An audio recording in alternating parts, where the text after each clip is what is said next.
школе я часто занимался такими иллюстрациями, где я рисовал разные ситуации, связанные с моими одноклассниками. То есть, допустим, у кого-то нос большой, да, я нарисовал ему нос такой громадный, я преувеличивал их образ, их внешность.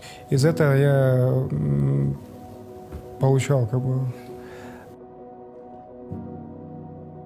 Горький. Он в свое время советовал журналу «Крокодил» преувеличивать любую ситуацию, чтобы было понятно.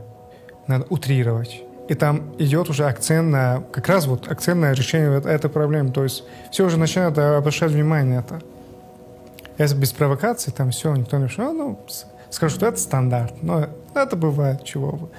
Надо как-то какую-то формулу как бы, добавить в эту иллюстрацию, чтобы человек смеялся. Или даже, если там не юмор, можно рисовать какую-то глупость. У меня ничего личного против тех людей, которых я даже рисовал. Мне просто смешная ситуация, и все. На дворе 21 век, все летают там куда-то там в космос.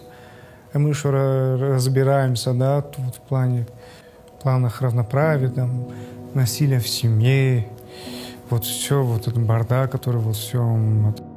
Я давай нарисую, чтобы кто-то их хоть заметил, вот эти проблемы, и так, не знаю, может, как-то решал эти проблемы, может так сказать. Но я умею рисовать, окей, вот этим я постараюсь помочь. В планах есть показать историю таджикского народа с помощью иллюстраций.